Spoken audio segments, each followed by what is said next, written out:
The gardens of Ravensthorn Keep had never looked so beautiful, and Selene Vale had never felt so alone inside them. She stood apart from the palace light, her bare feet cold against the marble path, her fingers loose at her sides where they had no railing to grip and nothing useful to hold. Behind her, the moonflowers bloomed in long silver rows, petals like spilled starlight, trembling softly in the night air. Before her, the ballroom blazed. Warm amber poured from every window. Crystal clinked against crystal. Laughter rolled outward in waves so bright and untroubled, they seemed almost indecent against the silence of the garden. 300 wolves filled that hall tonight. None of them were looking for her. Tonight was the Moonflower Feast, the rarest gathering in the wolf calendar.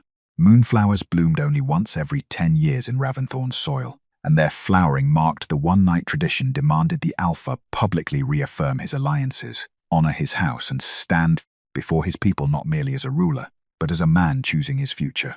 It was also, by some exquisite cruelty, the 10th anniversary of the night a 16-year-old Lucien Ravensthorn had pressed his lips to Selene's trembling hands in the dark of the servant corridor and whispered a promise against her knuckles like a secret prayer. "When I become Alpha, you'll stand beside me. I swear it." She had stopped counting the years after 5. By 6, she had stopped rehearsing the words she would say when he finally kept it. By 8, she had stopped flinching when nobles speculated openly about his future bride. By 9, she had become very good at smiling. But the 10th year was different. The 10th moonflower bloom was different. Because 3 weeks ago, Lucien had found her in the healer's garden at dusk, crouching among the foxglove with soil on her hands, and he had crouched beside her, uninvited, unhurried, and said words in his quiet, certain voice that still, after everything, undid something carefully fastened inside her chest. "This feast will be different, Selene. I've been speaking to the council. I am going to make this right." He had said it the way he said things he meant. She had believed him the way she always believed him. Now she searched for his face through the ballroom glass and found him exactly where power always placed him, at the head of the long table, broad and commanding in ceremonial black, the silver wolf, insignia catching the chandelier light across his chest. Even from out here, even through glass and distance and 10 years of slow erosion, the sight of him still struck her somewhere undefended. He was beautiful the way old storms were beautiful, dark-eyed, sharp-jawed, the kind of man a room rearranged itself around without knowing why. His head was tilted slightly, listening to something his council elder was saying. When he smiled that rare, dangerous smile, the wolves nearest him leaned forward almost involuntarily, drawn by some gravity that had nothing to do with rank.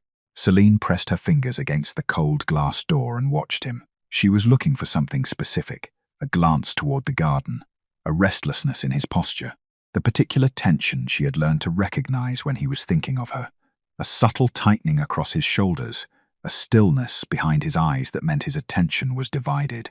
She found none of it. His attention was whole and unhurried and entirely accounted for. Her gaze traveled slowly to the woman seated at his right hand, Lady Mirelle Vorst, daughter of the wealthiest noble house in the Eastern Territories. Ivory gown, dark hair braided with gold wire. A voice, people said, that moved through rooms like music, effortless and designed to be heard. She laughed at something Lucien said and touched his forearm, light and familiar, as though the gesture had been practiced until it looked like instinct. Lucien did not move away. Selene stepped back from the glass. She had known about Mirelle for 3 years. She had smiled through every council dinner, where the woman's name was raised like a flag. She had nodded through 4 separate conversations in which Lucien explained, earnestly, carefully, with his hand warm over hers, that politics required performance and performance was not truth, and truth was what existed between them in private. She had believed in the private truth. She had tended it like a garden. She looked down at the moonflowers around her feet, silver petals, ancient roots, blooming exactly once a decade without being asked to, without being thanked, without any guarantee the night that greeted them would be worth the long wait underground. Her mother had loved moonflowers. Her mother had also died alone in a room no one powerful ever entered. Selene breathed in slowly through her nose. The music from the ballroom swelled. Inside, she could see the nobles rising. A toast, it looked like, glasses lifted, faces turned toward the man at the head of the table who ruled all their futures with such devastating elegance. The council would announce Lucien's official courtship tonight. Everyone in the kingdom already knew. Everyone, perhaps, except the woman still standing in his garden in the dark, holding 10 years of almost like a wound she had never once let anyone see. Something shifted in her chest then. Not shattered, not broken, quicker than that. Like a door long left ajar, finally closing. He is not coming. She had known it for years, she realized. She had simply been too patient, or too afraid, to let herself finish the thought. Behind her, the garden gate creaked. Celine did not turn immediately. She assumed it was a servant. A courier, perhaps. Someone sent to inform her politely that the feast had progressed without her, and she was welcome to return to her quarters. But the footsteps that crossed the moonflower path were too deliberate for a servant, too unhurried for apology.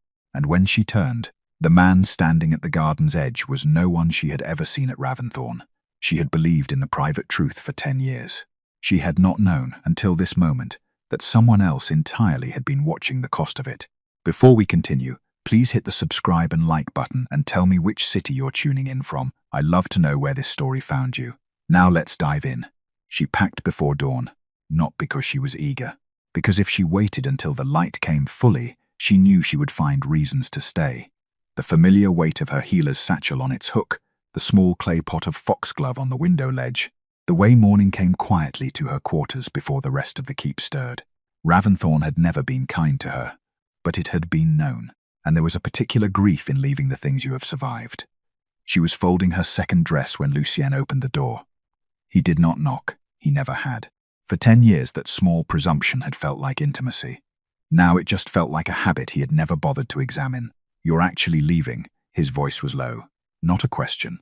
"Yes, Celine." He stepped inside, closing the door behind him with deliberate quiet, as though volume were the problem they needed to solve. His eyes moved over the open bag on the bed. Something complicated crossed his face. "You don't know him. I know that you know him." She set the folded dress down carefully. "You know his reputation, his territory, his politics. You've known about him for years, and yet the first thing you said to him last night was a territorial warning, not a question." She paused. "You've never once asked me what I wanted, Lucia. Not once. In 10 years. That's not fair." "No," she agreed quietly. "It isn't."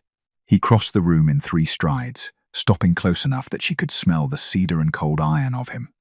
The scent she had loved at 16 and learned to associate with waiting. His dark eyes searched her face with an intensity that would have unmade her a year ago. "Why him?" he asked. The words came out raw, stripped of the careful control he always wore like armor. Celine looked at him steadily. "Because he asked me what I wanted." The silence that followed was the loudest thing she had ever heard inside these walls. Lucien's throat moved. His hands, those hands that had once held hers like they were something worth keeping, curled at his sides. She picked up her bag. He did not stop her. Cale Draven was waiting in the outer courtyard with 2 horses and no entourage, no ceremony, no display of northern power meant to intimidate Ravensthorn's guards, though the guards watched him from the walls with the particular stillness of men who had decided privately not to intervene. He said nothing when she descended the steps, simply took her bag from her shoulder with one hand, secured it to her saddle with practiced efficiency, and turned to his own horse. "That's all?" she asked. He glanced back. What were you expecting? She wasn't certain. Something colder, perhaps, more deliberate. The man-wolves whispered about in lowered voices across every keep from here to the northern coast was not supposed to move with such economy of feeling. No performance, no threat, no visible interest in being observed. "Nothing," she said, and mounted. They rode north as the sun rose behind them. He spoke more than she expected, not urgently, not to fill silence. He seemed entirely comfortable with silence, wearing it the way other men wore rank. But when he spoke, it was to explain things. Nightbane customs she would need to understand before they arrived. The structure of the lunar hunt. The way northern packs read a stranger's posture before their words. "In Nightbane," he said, as they descended into the tree line beyond Ravensthorn's borders, "you are never asked to perform comfort. If the hall is too loud, you leave. No explanation required." Celine looked at him. "And no one takes offense?" Taking offense at someone's honesty is considered the greater rudeness. She turned that over quietly as the forest deepened around them. By the time they made camp that evening, a small clearing, firelight, the enormous dark pressing in at every edge, she had revised her understanding of him twice. He built the fire himself, set water to heat without asking if she was cold, because apparently he had already noticed she was. When he handed her the travel bread and dried meat from his pack, and she set most of it untouched beside her knee, he said nothing, only added a portion of his own share to her side without comment, his eyes already back on the dark between the trees. "You don't have to do that," she said. "I know." She looked at him across the fire. The light moved over the sharp planes of his face, the silver threading through his dark hair, the old scar running diagonal beneath his jaw that no wolf who healed as quickly as Alpha's did should still be carrying. What could leave a mark like that? She didn't ask. Instead, she said something she hadn't intended to. The words loosened perhaps by firelight and the strange relief of no longer being in that garden. I don't remember the last time I laughed. Actually laughed. Cale considered this seriously, the way he seemed to consider most things. In Nightbane, he said, there is a tradition of telling terrible jokes during the first meal of the hunt. The worse the joke, the greater the honor. She blinked. That's absurd. Deeply. Who decided that? My grandfather. A pause. He was not a clever man. Something broke open in her chest, small and startled and entirely involuntary, and she laughed. It surprised them both. Cale watched her with an expression she could not yet read. Not triumph, not warmth exactly, something more careful than that. He looked back at the fire. Your mother, he said quietly, once stood where you are sitting now. The laughter died in her throat. Celine stared at him. The fire crackled between them. And Cale Draven, the alpha who feared nothing, did not look away. Nightbane did not announce itself. One moment they were moving through dense pine forest, frost-silvered and silent, the kind of silence that pressed against the ears like held breath. Then the trees simply ended, and the territory opened before them like a held secret finally spoken aloud. Celine pulled her horse to a stop without meaning to. It was nothing like Raventhorn. Where Raventhorn Keep rose in pale stone and sharp towers designed to be seen from a distance, built to impress before it welcomed, Nightbane spread low and deliberate across the landscape, as though it had grown from the earth rather than been placed upon it.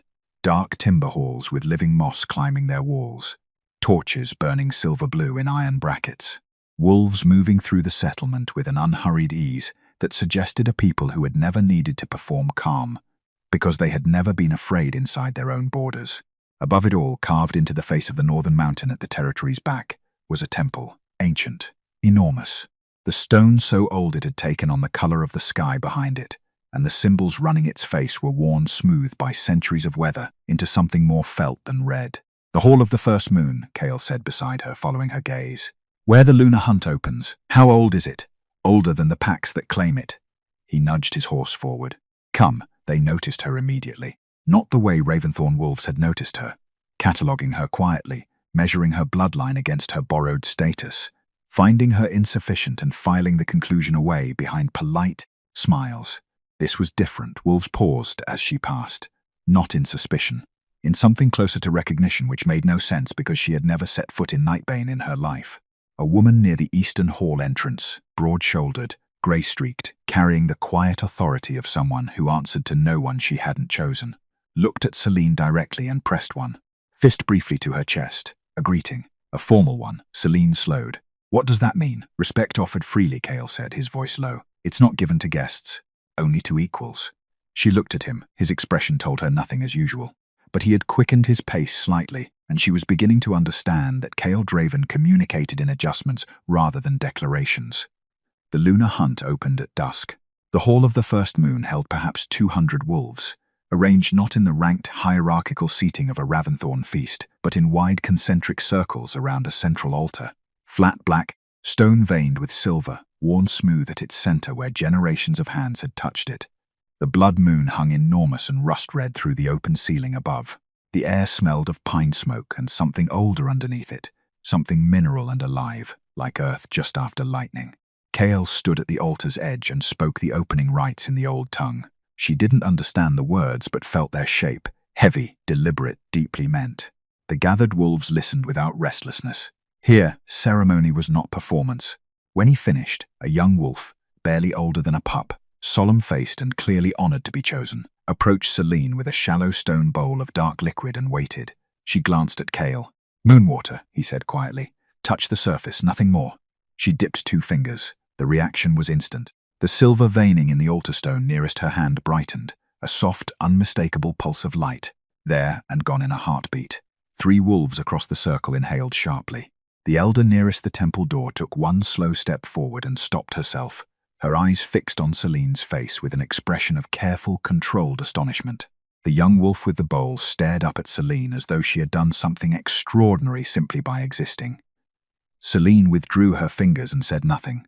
Cale said nothing either, but he moved, subtly, without apparent intention, one step closer to her left side. After the ceremony, the wolves ate together in long, unhurried groups, and Celine discovered something that unstitched a knot she hadn't known she'd been carrying for years. They asked her questions. Not polite questions, not the managing, careful inquiries of people assessing how much space she was allowed to occupy. Real ones, about her healer's training, about the properties of foxglove at altitude, about whether the southern packs truly still used bone-setting methods that Nightbane had abandoned 2 generations ago. She answered, and they listened, and no one looked past her shoulder to see if someone more important was waiting to speak. By the time the fire burned low, something in her chest had unknotted itself so gradually she only noticed it was gone by the sudden unfamiliar lightness in its place. Cale found her later, at the base of the mountain path that wound up toward the ancient temple. "You came to Ravensthorn for me specifically," she said. Not a question. She had been arranging pieces since the garden, and she was tired of pretending she hadn't. A pause, then yes. Why? He was quiet long enough that she turned to look at him.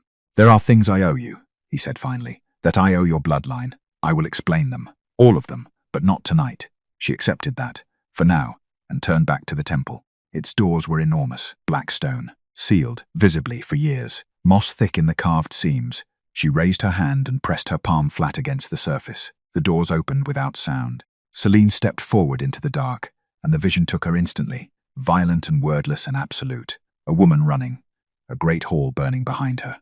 Her face streaked with ash and something desperate, something animal and ferocious.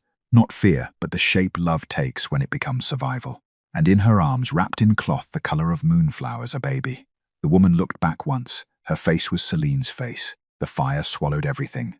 Celine staggered backward into cold air and found Cale's hands already at her shoulders, steadying her without hesitation, his voice low and close and urgent. "What did you see?" She turned to look at him. "My mother," she whispered. She was running. There was fire everywhere. Her throat tightened. She was carrying a child. Something shifted behind Cale's eyes. Grief, she realized. Old and carefully contained, but grief unmistakably. "I know," he said quietly. The blood moon burned above them both. And Celine understood, with a certainty that had nothing to do with logic, that she had not come to Nightbane as a guest. She had come home, he told her at dawn. Not inside the hall, not with ceremony or careful arrangement. Simply at the edge of the northern overlook, where the territory fell away into mist-covered valleys below. 2 cups of bitter pine tea between them, the kind of cold morning that made everything feel stripped of pretense. Catel spoke without preamble. She had already noticed that about him. He did not soften difficult things with scaffolding. He simply handed them to you and trusted you to hold them. "The Hollow Kingdom was the oldest wolf territory on the continent," he began. "Not the most powerful, not the most feared, but the oldest. The moonbound line ruled it. Wolves whose bond magic ran deeper than mate marks or pack ties.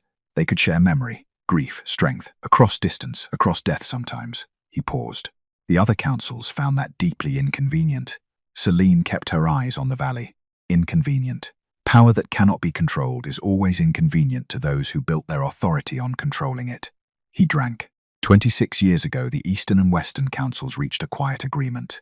No declaration, no formal war that would have required justification. Instead, they cut supply lines, poisoned alliances, funded internal dissent until Hollow Kingdom's own borders became hostile to it. His jaw tightened almost imperceptibly. By the time the fires came, there was nothing left to defend. The morning sat between them, grey and cold and very still. "My mother," Celine said, "Princess Marin of the Hollow Bloodline. Last of her line." He turned the cup slowly in his hands. She escaped with the one thing the councils feared most. Her daughter, a moon-bound heir. Celine's breath came out slowly. "She hid me in Ravensthorn, the one territory neutral enough to ask no questions. She paid that neutrality with her silence, her identity, her history, her name. She became a healer's assistant in the servant quarters, and she raised you as an orphan of no consequence, because a girl of no consequence is a girl no council bothers to eliminate." He paused. "She was the bravest woman I have ever known." The word eliminate landed with quiet precision and did not leave. Celine set down her cup. "Lucien's family," she said. "They controlled the council. They would have known about the agreement." She felt the shape of it settle over her. Not like a shock, but like a confirmation of something her body had understood long before her mind caught up. "They knew who I was." Yes, one word. No cushioning, because there wasn't any. She sat with it. The decade of almost love. The private promises, the public silences. all of it rearranging itself now into a pattern she wished she could not see so clearly. Did he know? Her voice stayed level. She was proud of that. I don't believe so. Cale's honesty was always precise. He did not offer comfort he could not verify. The council kept their ledgers carefully. What Lucien's father knew, and what he passed to his son, are separate questions. Separate questions that changed everything and nothing simultaneously. She asked to see his scar that afternoon. She wasn't certain what prompted it. The healer's instinct, perhaps, or simply the need to do something with her hands, while the morning's revelations resettled inside her. He went still when she asked, the way he went still when something surprised him, which was rarely. Then he turned and pulled the collar of his shirt aside. The scar ran from beneath his jaw down across his collarbone. Not a clean line, but layered, complex, the kind that spoke of something that had tried very hard and been survived with difficulty. Rogue Alpha, he said. 12 years ago, he was faster than anticipated. Celine pressed 2 careful fingers to the outer edge of it, still rigid in places, never properly treated. She began working the old tissue methodically, the way her mother had taught her, and Cale sat without comment, though she felt the muscle beneath her hands carry a tension he was choosing not to express. You should have had this seen to immediately, she said. There was no one I trusted to. She looked up at him. He was watching her work with an expression she recognized now.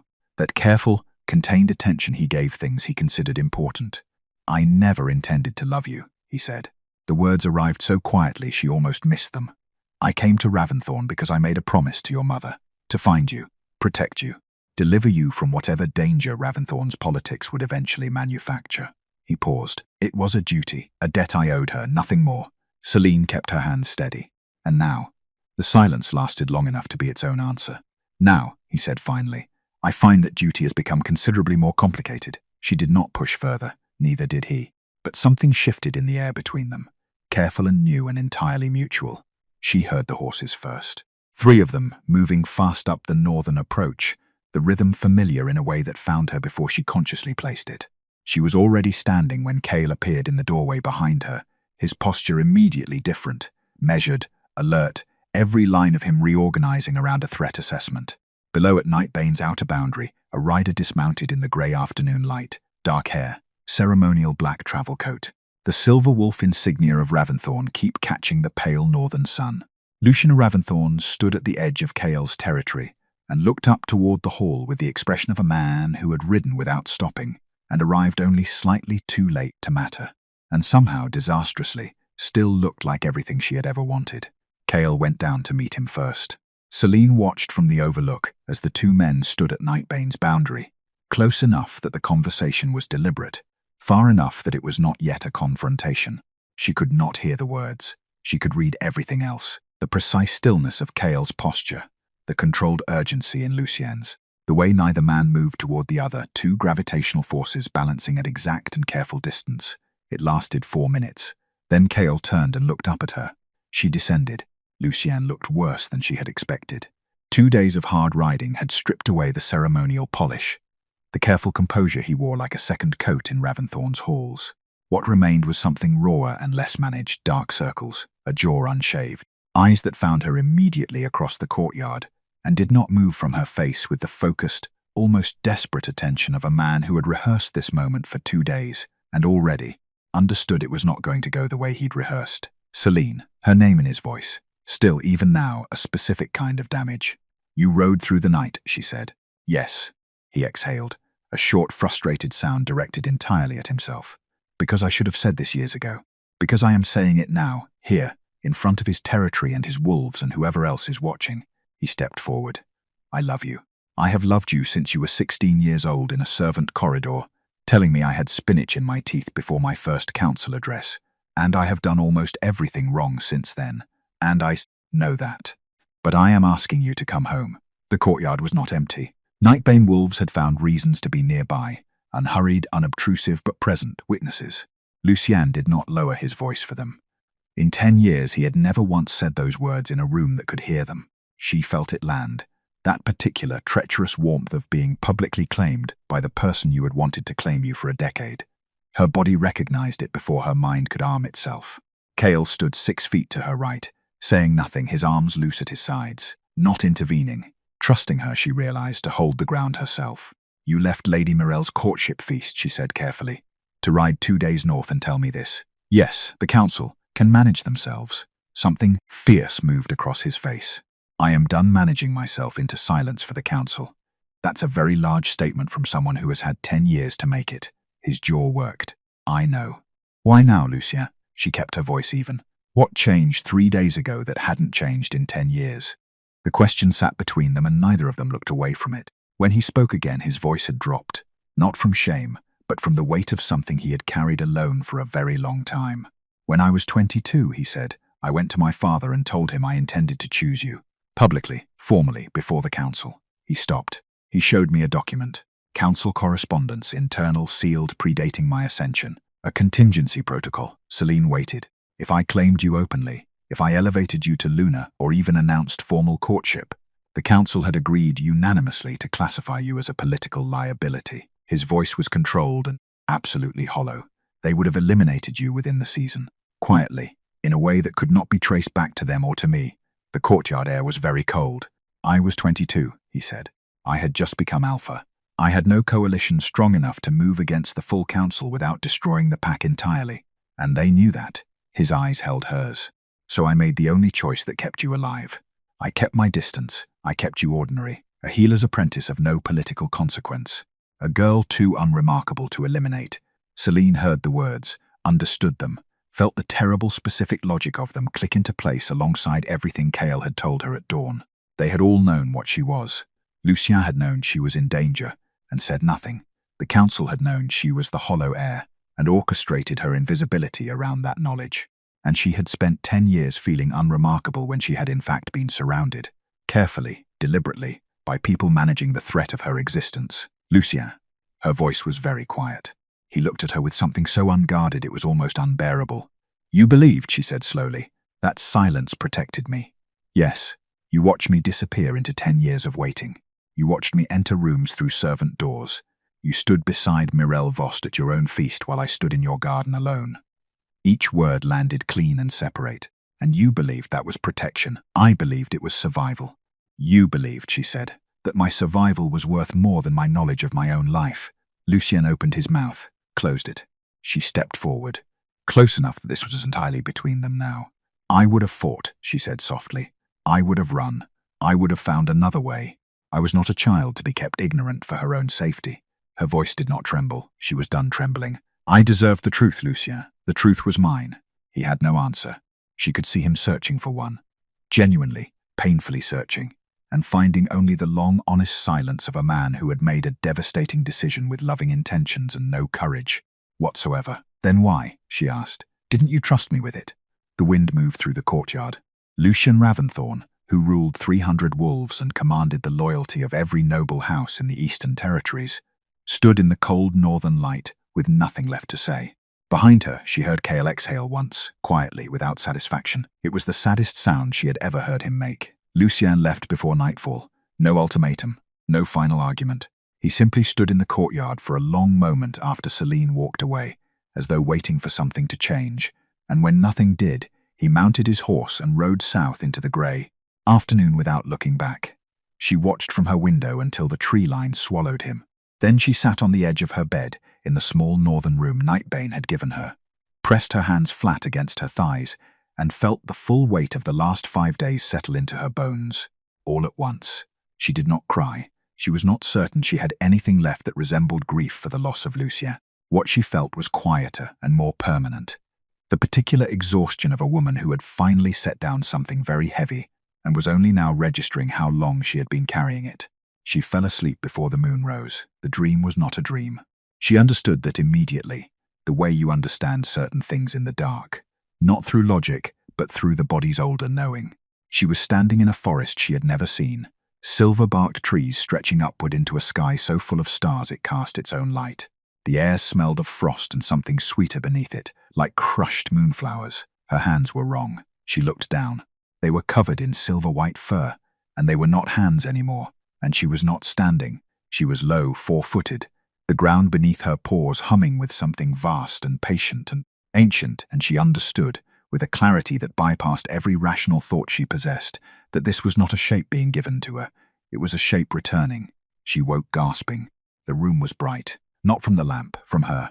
Kale reached her door in seconds. She heard him moving through the hall before the light had fully faded from her skin, and she understood dimly that he must have felt something, though she could not yet explain how. He stepped inside and stopped. His expression did what it rarely did, shifted visibly, not alarm. Something more complex than that. "Your eyes," he said.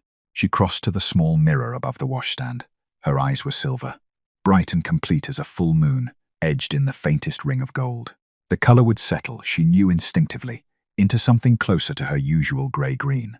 But right now they were something else entirely. "It's happening," Kale said behind her. His voice was careful and very low. "My wolf." She touched the glass. "I always assumed I didn't have one, that I was simply ordinary." Something moved across his face that might have been the ghost of a smile. "Your wolf was suppressed. Old protection magic, woven into your bloodline before you were born. Your mother's doing." He paused. "Or someone who loved her very much." Celine lowered her hand from the mirror. Then she felt it. It was nothing like she would have described it if asked. Not a rush, not a flood. More like a door in a house she had lived in for 26 years quietly opening to reveal a room she had never known existed. And from that room, without warning, without permission, something reached outward. Kale went very still. "Celine, I'm not doing it intentionally." Her voice came out thin. "I don't know how to stop. Don't stop it." His voice dropped to something careful. "Just breathe." What moved between them was not words. It was worse than words, more precise than language, less deniable. She felt him receive it. 10 years of waiting compressed into something wordless and enormous. The specific grief of being loved privately and insufficient publicly. The exhaustion she had described to no one, the terrifying fragile newness of the last 5 days. And in return, before he could stop it, she felt him. Guilt, old and deeply buried. A promise made at a dying woman's bedside. Years of watching from a careful distance. Something newer and far less controlled sitting just beneath the surface of all that discipline. Warm and specific and directed entirely at her. They stared at each other across the small room. Kale crossed to her in 3 steps. She did not move away. He raised one hand and pressed his palm against her jaw, his thumb at her cheekbone, with the precise gentleness of a man who had touched very few things carefully and meant this to be counted among them. His eyes searched hers, silver meeting winter steel, and what she saw there was not the feared Northern Alpha, not the dangerous legend, not the man who had conquered rogue territories without mercy. Just a man who had carried her mother's grief for 12 years and was not entirely certain what to do with the fact that he had stopped being sorry she existed and started being terrified of losing her. She kissed him first. It was quiet, almost painfully so. His hand stayed at her jaw, and neither of them moved for a long moment afterward, foreheads touching, the shared memory of what had just passed between them, settling into something neither could unfeel. "I know," he said softly, "not to the kiss, to everything underneath it." The messenger arrived an hour later, council communication from Ravensthorn, stamped with the Eastern Province seal. Kale read it without expression, then handed it to her without preamble. "The she-wolf Celine Vale is hereby classified a threat to interpack stability and ordered to present herself for council review." She set the letter down. Below them, through the stone floor, they both felt it simultaneously, a deep and resonant trembling, moving upward from somewhere ancient and enormous beneath the mountain. The ruined stones in the courtyard began to glow. Kale looked at her. "It's the ruins," she said. "Yes, they're waking up. Yes." He held her gaze steadily.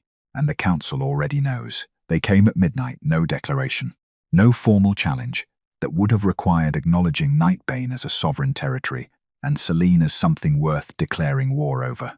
Instead, the council sent what it had always preferred, a quiet solution. 40 wolves in unmarked leathers moving through the northern tree line in 4 coordinated groups, carrying no insignia, following orders that would leave no written record. Nightbane's sentinels found them first. The horn that split the night air was a single long note, low and resonant, nothing like Ravensthorn's sharp military calls, more like the territory itself exhaling a warning. Kale was already moving before it finished, his hand at Celine's arm, his voice stripped to its operational core. "Stay inside the hall." "I am not staying inside the hall." 1 second of eye contact, he let go of her arm. "Stay behind me then." He reached the door. "And do exactly what I say when I say it. No arguments, no heroics, no touching the ruins until I tell you it's safe." She followed him into the dark. The fighting was not like the stories. There was nothing cinematic in it, no clean lines, no dramatic pauses. Nightbane wolves were fast and disciplined, and fighting on ground they had known since childhood, which gave them an advantage the council's soldiers spent their first minutes discovering it. significant personal cost. But 40 was 40 and they were coordinated, and 3 of the groups had split to target the ancient temple specifically. Not Celine, the temple. She registered that with a cold, specific clarity as she moved with Kale through the outer courtyard. They weren't primarily here for her. They were here to destroy the ruins before whatever was waking inside them finished waking. The council never feared her becoming Luna. The realization arrived whole and devastating. They feared what was already written in the stones beneath her feet. Kale took down 2 attackers near the eastern wall with the efficient brutality of a man who had learned long ago that hesitation cost more than it saved. She stayed close, her healer's training actively unhelpful, and her new wolf straining against instincts she did not yet know how to govern. Then she heard it, a specific sound she had not heard before and would not forget. Kale making no sound at all. She turned. He was on one knee at the base of the temple steps. A blade, coated in something that was not ordinary steel, something that smelled wrong and moved through the moonlight with a dull reddish sheen, had caught him beneath his left arm where the armor gapped at the joint. An old design understood with horror, specifically designed. Someone had researched how Kale Draven moved before they sent people to stop him. The wolf who had thrown it was already down. It had not mattered. She crossed to Kale in seconds, dropping beside him, her hands already reading the wound before her mind caught up. Deep, yes, but the blade itself was the problem. Whatever compound coated it moving. Against his healing rate, slowing it, the flesh around the entry point already grey-tinged in the torchlight. "I'm fine," he said. "You are absolutely not fine." She pressed her palm flat against it, applying the only thing she had immediately available. Pressure and the specific focused intent her mother had taught her before. She was old enough to understand what she was learning. Stop talking and stay still. The temple, I know about the temple. A sound at the outer wall, voices, not Nightbane voices. And beneath them, another voice she recognized with a shock that nearly broke her concentration entirely. Lucien, he had come back. Not with the council's forces, against them. She realized as the shape of it became visible through the chaos. He stood at the northern gate with 6 of his personal guard, and he was not fighting Nightbane wolves. He was blocking the 3rd council unit from advancing, his sword drawn, his voice carrying the absolute authority of a man who had spent 20 years being obeyed, and was using every last measure. It now stand down, flat, final. This is an unauthorized action. You are operating without alpha sanction, and I will personally hold every wolf here accountable before the full Eastern Council. They hesitated. Lucien's guard did not. In the space that hesitation opened, Nightbane wolves moved through the remaining attackers with devastating efficiency. It was over in minutes. The courtyard fell into an exhausted, smoking quiet. Lucien sheathed his sword and crossed toward her. He took in Kale's condition in one glance, and whatever complex equation lived behind his eyes, it resolved into something uncomplicated. "Tell me what you need," he said to Celine. What she needed was inside the temple. She understood it the way she had understood things since arriving in Nightbane. Not through reasoning, but through the older knowledge. Her bloodline had been waiting 26 years to return to her. The ruins beneath the mountain contained something her mother's line had left there, a reservoir of moonbound power, stored against the day it would be needed. Kale's hand closed around her wrist as she stood Celine. His voice was strained but precise. "If you go in there, you may not come back as you are." She looked at him, the wound, the grey spreading at its edges, his winter steel eyes holding hers without flinching despite the cost of that. Steadiness. "And if I don't go in," she said, "you won't come back at all." She looked down at his hand on her wrist, then at the temple.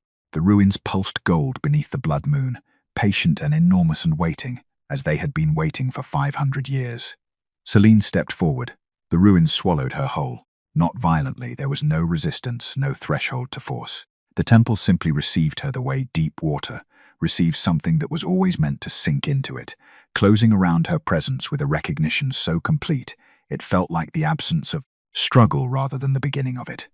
The chamber beneath the mountain was vast in the way of things not built for human scale. Columns of black stone rising into darkness above, the floor beneath her feet warm despite the cold outside, veined with silver that moved. She understood now it had always moved, like something breathing.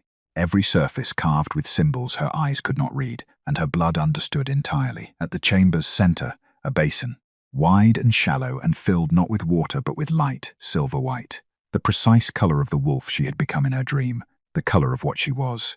She walked toward it without hesitation. The knowledge did not arrive like a vision this time. It arrived like memory. her own memory of a life she had not lived, generations of it, stacked and patient, waiting for the mind equipped to hold it. Moonbound queen standing where she stood, receiving what she was receiving, understanding what the councils had spent 500 years ensuring no one would be left to understand. The moonbound bond was not fate. That was the truth they had killed a kingdom to bury. The wolf councils had built their entire authority on the sacred immovability of mate bonds. The moon chose, the wolves obeyed, and in that obedience the councils found their leverage. If bonds could not be questioned, neither could the hierarchies built around them. If the moon's choice was absolute, then those who claimed to interpret the moon held absolute power. But moonbound queens had always known otherwise. The bond was a beginning, an offering. A door the moon opened and then stepped back from. What you do with the door, the memory said in her mother's voice and a dozen voices before her mother's, has always been yours. She was not bound by prophecy. She was not destined for Kale the way weather was destined for a season. Inevitable, impersonal, requiring nothing of either of them. She could choose. She had always been able to choose. The councils had destroyed the Hollow Kingdom specifically to ensure that truth never reached another generation. Celine pressed her hands into the basin of light. What moved through her was not power in the way stories described power. Not lightning, not fire, not the dramatic physical rupture of something supernatural breaking free. It was quieter and more absolute than that. Like every door in a dark house opening simultaneously to reveal that the house had always been lit, and she had simply been standing in the one room without windows. Her wolf settled into her spine like a key finding its lock. Her moonbound gift opened fully, and she felt the territory around her. Kael outside the temple, his life's rhythm slowed and labored but present, still present, the wound's progress measurable now, in a way that told her she had minutes rather than moments.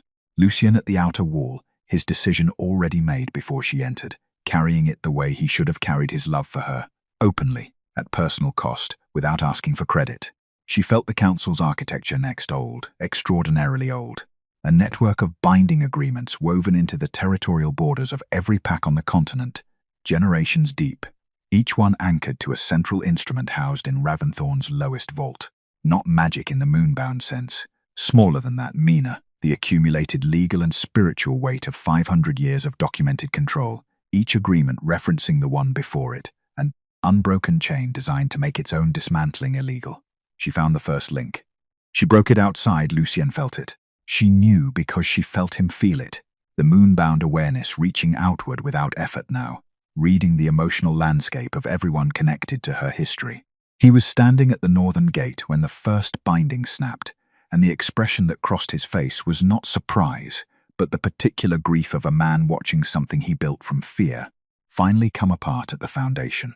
He reached into his coat and withdrew the Ravensthorn seal, the Alpha's mark, the instrument through which every council decision for 20 years had been authorized. He broke it over his knee without ceremony, without witnesses except Nightbane wolves who would remember. The Eastern Council's authority over Ravensthorn died in that moment as cleanly as any battle could have managed, and Lucien Ravensthorn stood in the ruins of his inheritance with the expression of a man who had just set down the heaviest thing he had ever carried and found, beneath the exhaustion, something that felt almost like relief. She came back to herself at the basin's edge. Kael was inside the chamber. She did not know how he had moved with the wound still in him. Stubbornness, she suspected, or the particular refusal of a man whose definition of acceptable risk had always been calibrated around. Everyone except himself, he was upright, barely, one hand against the nearest column. She went to him immediately, her hands finding the wound with the new precision her fully opened gift provided. The healing moving through her palms with a warmth that had nothing borrowed in it anymore. "You were supposed to stay outside," she said. "I was," he agreed. His breathing was shallow but steadying beneath her hands. "Kael, I would have loved you," he said very quietly, "even if the moon had never marked you." She stilled. "I want you to know that." His eyes held hers in the silver light of the chamber, stripped of every layer his reputation required him to maintain. "Not because of bloodlines. Not because of prophecy or debt or what I promised your mother." He paused. "You specifically. Who you are when no one is watching. The way you heal things without being asked. The way you laughed at my grandfather's terrible joke and looked surprised that you'd done it." Something in his expression went very careful and very sincere. "That is what I love." The moon had nothing to do with it. Celine looked at him for a long moment. Then she pressed her palm flat against the wound one final time, and let everything she could not yet say move through the moonbound connection between them instead. He exhaled slowly. The grey faded from the wound's edges. Below them, deep in the mountain's foundation, the last of the council's ancient binding structure came apart in silence. 500 years of carefully maintained architecture dissolving not in fire or catastrophe, but in the quiet, irreversible way that lies dissolve when the truth finally has enough room to stand. The chamber filled with silver light, and held it. Spring came slowly to the north. It did not arrive the way it arrived in Ravensthorn. Sudden and performative. The palace gardens erupting overnight into the kind of beauty designed to be witnessed from ballroom windows.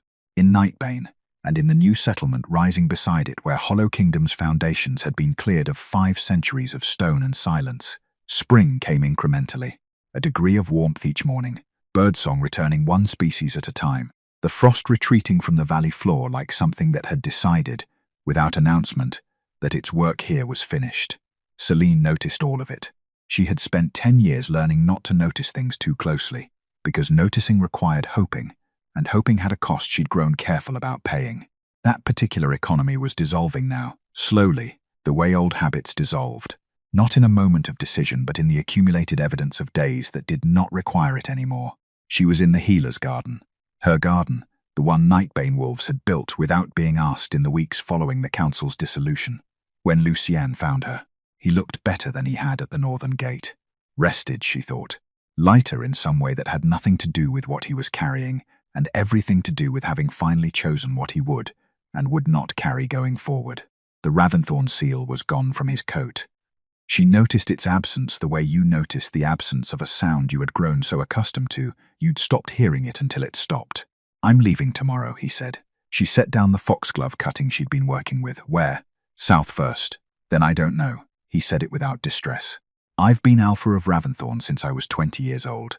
I have made every decision, every significant decision of my adult life. In relation to that fact," he paused, "I think I would like to find out what I decide when it isn't the first consideration."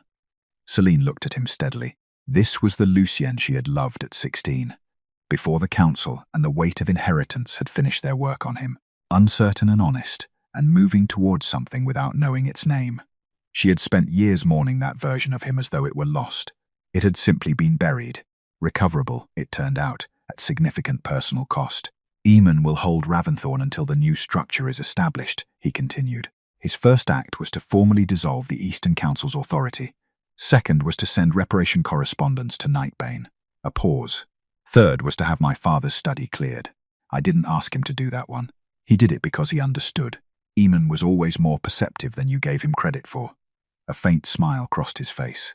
The real one, the rare one she had catalogued at 16 as something worth remembering. Yes, they stood together in the garden for a moment that neither of them rushed. There was grief here. She did not pretend otherwise, and neither did he. Not the sharp grief of catastrophe, but the longer, quieter grief of something that had been real and was genuinely over. The almost love, the decade of private truth that had been too afraid of itself to become public fact. It had mattered. It would always have mattered. That was not a revision she needed to make. "I'm sorry," he said, simply, without architecture. "I know." She meant it without reservation. "So am I." He nodded once, looked at the foxglove, looked back at her. "Are you happy?" The question was genuine and entirely without claim. Ask the way you asked about someone else's life, when you had accepted it was someone else's life. Celine considered it honestly. "I'm becoming happy," she said. "I think that's better." Lucien exhaled slowly. "Yes," he said, "I think it probably is." He left before sunset. She watched him ride south until the valley turned him into a silhouette and then into nothing, and she held the grief of it cleanly, without bargaining, until it settled into the specific and permanent shape of something survived. Then she turned back toward the mountain. Cale was at the overlook where she had first learned the truth about her mother. He did not turn when she arrived beside him, but his posture adjusted almost imperceptibly, the subtle reorganization she had learned to recognize as his version of reaching for her without moving. His hands. Below them the Hollow Kingdom settlement glowed with early lamplight. New timber, old stone foundations finally cleared and built upon. Wolves from 3 territories who had responded to the Bloodline's awakening with the particular loyalty of people who had been waiting for permission to come home. It was small. It would grow. Cale was quiet for a long time. Then he said, without turning, "What do you want?" The question landed the way it had always landed. The first time a stranger in a moonlit garden had asked it and rearranged something fundamental inside her. She understood now that he had asked it then, knowing exactly what it cost someone to be asked it after years of not being asked. He was asking it again now for the same reason. Because with Kale Draven, there was no version of love that did not begin with that question. No bond claimed without her hand extended first.